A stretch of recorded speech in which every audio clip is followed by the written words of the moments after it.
Hi everyone, this is Kamau. Welcome back to my channel. It's a beautiful Sunday morning here in Jamaica, in Portmore. And well, I just came back from doing my laps. And on Sunday mornings I have a little more time to just sit in and reflect. So this morning I'd like to do a video on my ideal mate. Now, for a lot of persons, they think that for you to make a list or to have a list in your head to say these are the qualities that my ideal mate should have, they feel it's kind of pompous because people are flawed, especially in this day and age where the talk is about the toxic person, the toxic ex, and so we're all like having been spewed out of relationships and carrying baggage, emotional baggage and other kinds of baggage.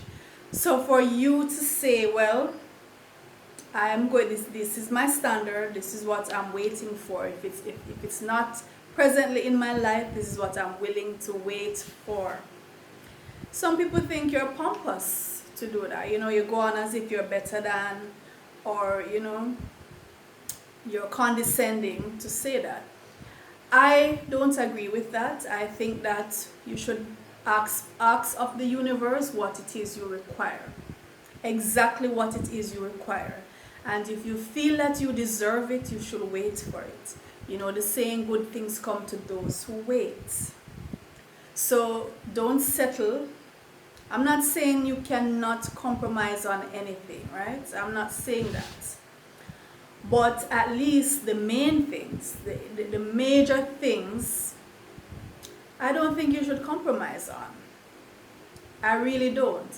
And as adults, if we decide that, all right, while I'm waiting on this ideal mate, this ideal relationship, if I'm going to be in a relationship with somebody else, let's say we're just going to, it's going to be mainly physical, because there are some persons who that's all they want at this stage in their life, just a companion, maybe someone to hang out with, make love with. As adults, we should be able to say that as well, to say, well, you might not be the ideal, or I might not be in the place where I can offer what I think are the ideal qualities to you, but while we're there growing and waiting and healing, we can be companions or we can be lovers.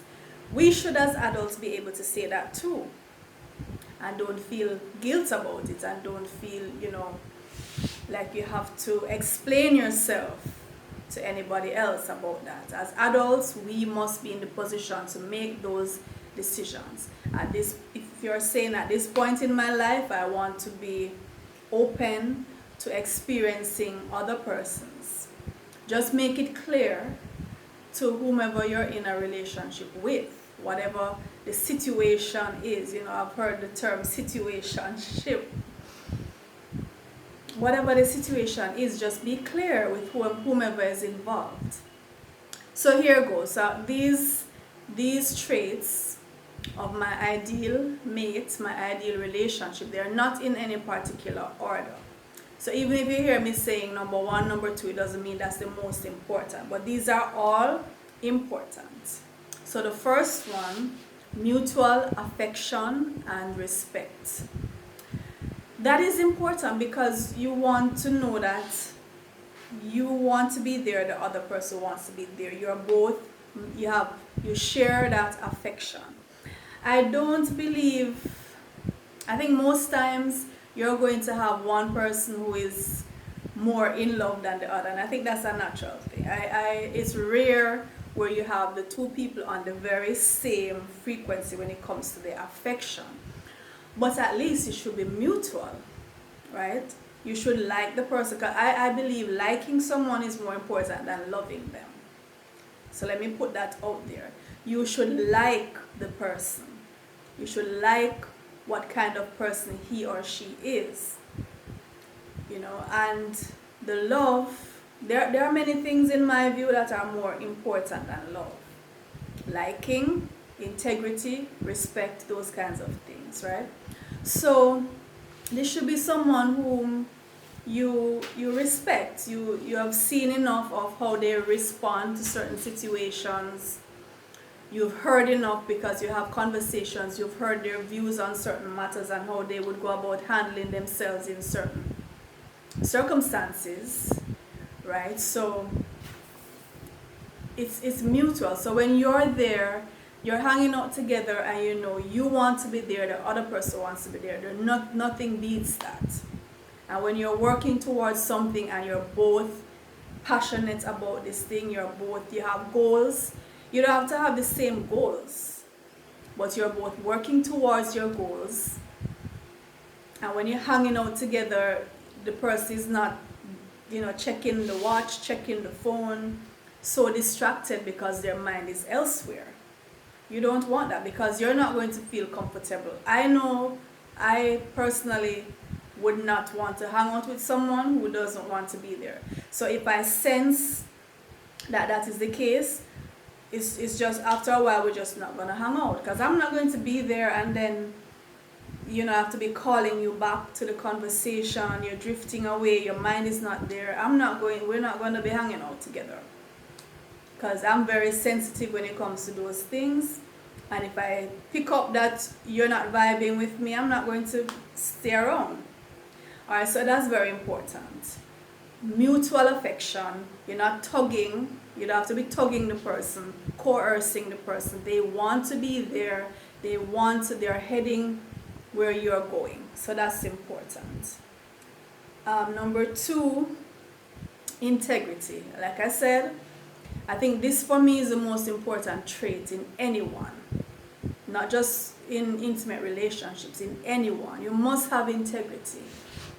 And integrity means doing what you feel is right. Because this right and wrong thing, it varies.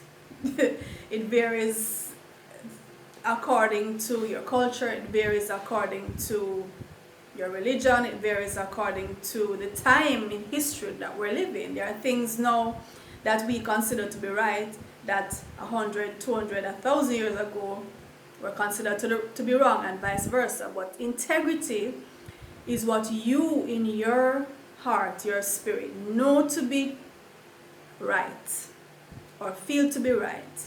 You do it whether anybody is going to see you or not, praise you or not, condemn you or not. And if you think it is wrong, you refuse to do it based on that criteria as well. It doesn't matter who is watching or if it's nobody watching. So I believe we should all strive to have integrity. My mate has to have integrity. I have to see that. You be honest. And I'm not saying I need to know all your secrets. You're not going to know all my secrets. There are things I'm taking to my grave. We don't have to, there doesn't have to be complete transparency. I don't need to know all the skeletons in your closet, right? There are things that you have come to terms with in your life and you've found a way to handle it. And if you feel like it's a personal thing that you just go and deal with that, that's fine. And I'm going to have things like that as well, right? So we don't have to bear all. I mean, things that would probably be a deal breaker to someone if they knew, or it would make them see you in a different light if they knew. If you're going to be in a committed relationship, then certainly those kinds of things, put it on the table, especially if you're going to continue with that kind of activity or behavior. But if it's something happened donkey years ago, you've resolved it in yourself, I don't need to know if you don't want me to know, right? The next point, my ideal mate has to have an empire building mentality. My ideal mate must be building his, whether he's building his empire and I'm building mine, or we're building one together. He must have that empire building mentality. He must have the drive. If he doesn't have the skill and the information, he must be committed to getting it. He must have his plan that he's working towards. That's very important to me because I certainly have mine. And I'm not going to be paying your way through life. So we both have to be earners, and we both have to be thinking about multiple streams of income, not one or two. Multiple sources, multiple streams of income. Because I'm not in the pauper mentality. And I don't think there's no evil in money. There's no evil in riches or wealth. So I certainly have a wealth mindset, and my partner must have that. Must have that wealth mindset. He has a career, and as well as he has to think outside of the box, how to expand himself and have other streams, and to make his money work while he's not even working. That's the kind of mindset we have to have. Next point, my ideal mate is honest and straightforward. I hate when people they're not forthcoming, that you have to be prying things out of them. No, I like when you're just straight. Let me know what I'm dealing with. Let me know what I'm dealing with, and then I decide if I can deal with it and how I'm going to deal with it.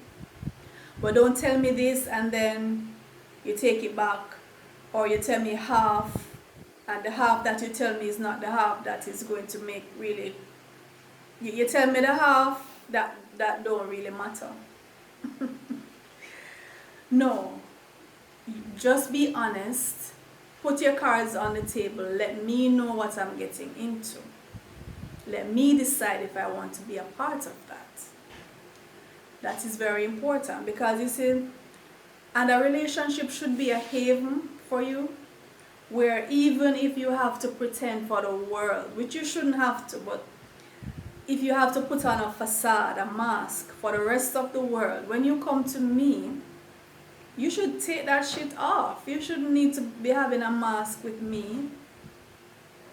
You should be raw, naked, unbridled, unpretentious, completely you when you're in my presence. That's what a relationship is for. That's how we get strength to go back out there to the world. So if you're going to be hiding from me, what is the point? How am I going to help you? How am I going to be strong for you? If you're lying to me, you're telling me half truths. Definitely not my ideal. Definitely not. So take off the mask. You shouldn't be wearing any mask to begin with, but I'm saying sometimes it's a survival skill when you're out there in the world. You just have a face you have to put on to cope and to deal with some people who you just have to deal with. You prefer not to, but you have to. But in my presence, no mask. Next point, my ideal mate is a good communicator. He can express himself. He can say what he wants and what he doesn't want. And I don't have to be guessing.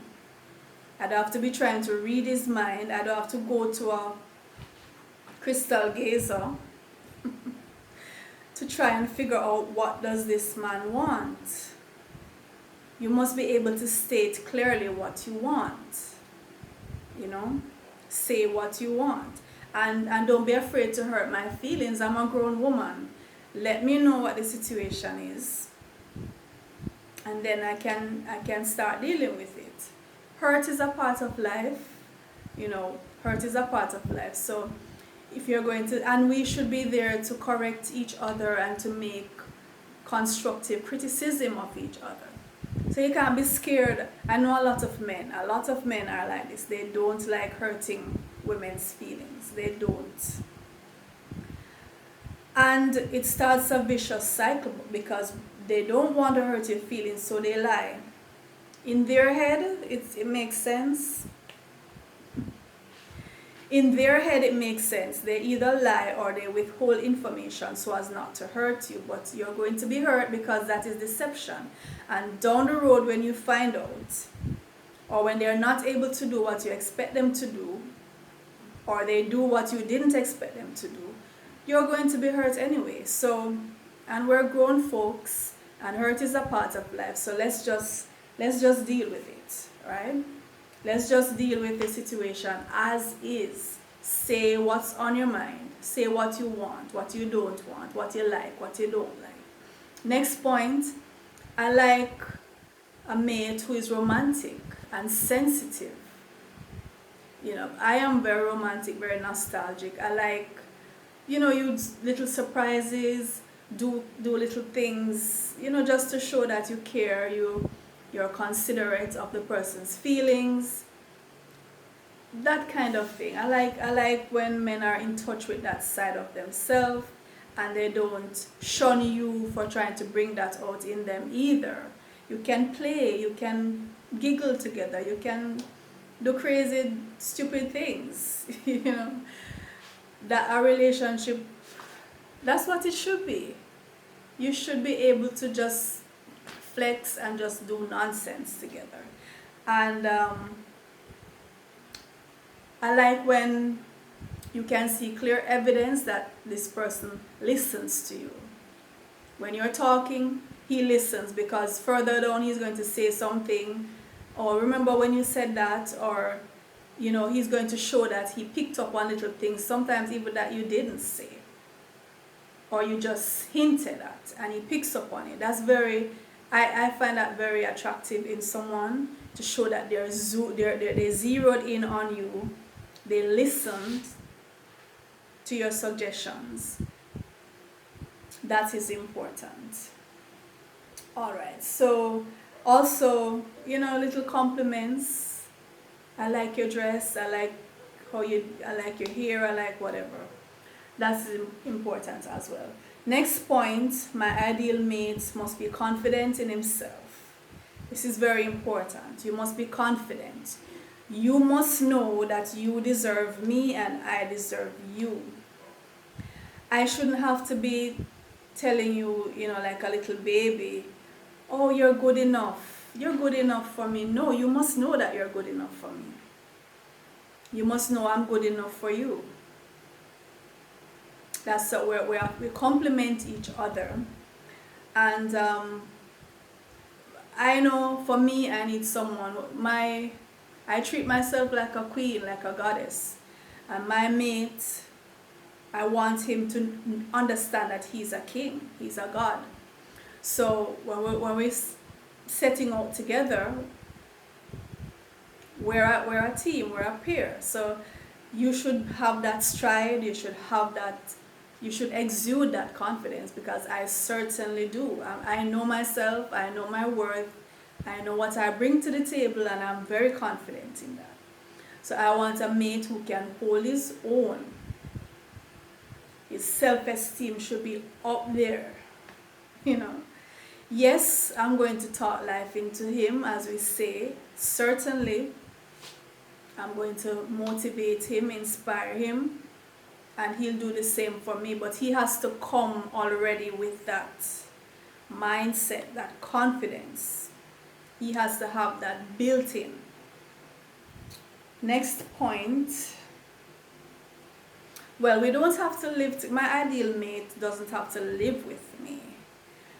Although I prefer that, the fact, having someone there all the time, I prefer that, but it's not an absolute requirement. But we should spend quality time together, set aside time just for being together.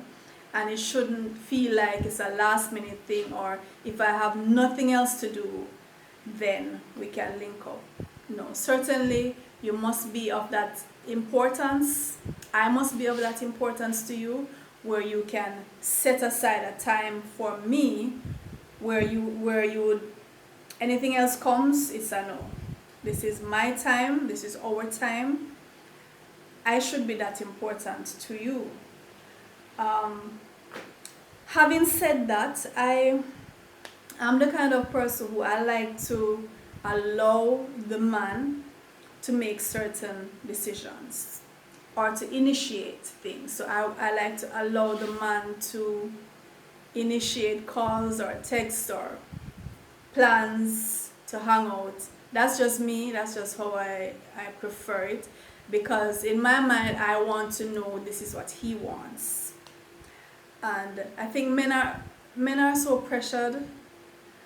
Otherwise, I like when a man is with me, I just like him to know that he has that freedom, and he has that, that authority. Maybe that's not the best word to use, but I just like him to know he's in control when it comes to those kinds of things. Right? So it's like taking off some of the pressure off of him that the world throws at him. Sometimes making him feel like he's less than.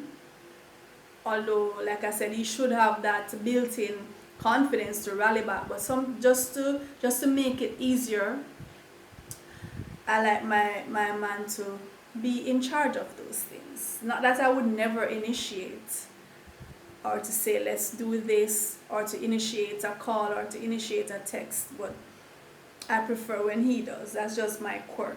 It's one of my quirks. And the kind of thing that I like to do together, I like anything involving nature. Going to the beach, going on a hike, camping, or just walking in the park, sitting in the park, that kind of stuff.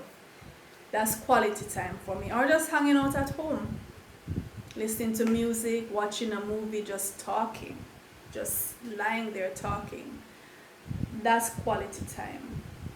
The next point, my ideal mate is travel oriented, because at this point in my life, I'm thinking of world travel. Right? I've raised my children. I'd love to have more children, but I've raised the set that I've had, and now I want to see the world. I haven't seen much of the world. So far, I've been to about five or four. I've been to Cuba. I've been to Antigua. I've been to Curacao. And I've been to the United States. So I've not traveled much. And I want to go right around the globe and see the sights. So my ideal mate would have a sense of world history. You don't have to be deeply knowledgeable on world history, but you should know the basics, so that when we go to these places, we can talk and we can point at that, and we can make references, make comparisons, and to see our people's role in that, and just to make sense of what we're seeing, right? So he should be aware in that sense, so he definitely has to be a traveling companion, because that's where my head is at right now. The next point, my ideal mate should be health conscious. Doesn't have to be in, well, I'm a vegetarian. He doesn't have to be, but he should at least be conscious of the role of diet in health. And he should also be conscious of the role of exercise and positive thinking and that kind of thing. Because if you're taking care of your health, you want your mate to be doing the same thing. You want them to be there, right? For you, you want to at least spend a number of years together and be able to do things actively together. So that's very important. My ideal mate does not smoke, does not drink heavy alcohol, does not go clubbing, that kind of thing. So he has to be sober and prudent, and not go searching for danger. You have some persons who they seek out danger, they live dangerously. No. My last point, but by no means the least point, my ideal mate must be committed to his own emotional, spiritual, and physical well-being and growth. He doesn't have to have a PhD. He doesn't even have to be college educated, right? He should be smart. He should be able to handle himself. And he should be conscious of the fact that life is a journey and you need to be constantly improving on yourself. And if you've been through trauma in the past, you need to heal that. So your emotional health, your physical health, as I mentioned before, all of these things, you should be working on himself constantly. I am working on myself constantly upgrading.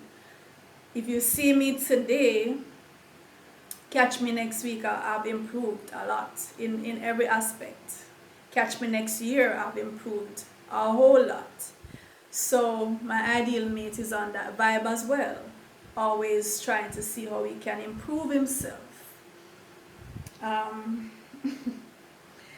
Yeah, so we've all made mistakes in the past and bad choices, and we should try to learn from them. So and try not to repeat them. Try not to repeat them. So you have to sit in and really examine yourself as an individual and to see how not to go. You don't want to take one step forward, 2 steps back all the time. One step, then you regress. You want to be able to learn from what you've been through and to avoid those mistakes. Basically, I'm saying, we come as equals and we are heading forward and we're building. If you have the mommy issues, the daddy issues, the ex issues, try and resolve them. We can resolve them together, but don't come and let it be a burden to me, a burden on me. You must come as a whole being, meeting me as a whole being. And we're trying to improve, trying to move forward, to get forward and upward, not just forward. So I think that's it. Glancing at my notes, I think that's it. The last thing I'd say though, I have noticed a lot of men, I'm speaking of men because it's my ideal mate, right? So it would be a man. So a lot of men, they're engaged in this thing called self-sabotage. It's like they have a complex where they don't believe they deserve a good relationship because they've had so many bad ones and they've been hurt and people let them down, they were disappointed, and so it's like they don't feel they deserve the good thing. So they might find themselves with it and do everything in their power to sabotage it. I've seen that. It's a defeatist kind of behavior. It's definitely not good. So guys, I'm saying, if you have a good thing, you have a good woman in your life, try your best to be there for her, to meet her on that level, and the two of you take it and go forward and upward. So those are my traits of the ideal mate that I could think of.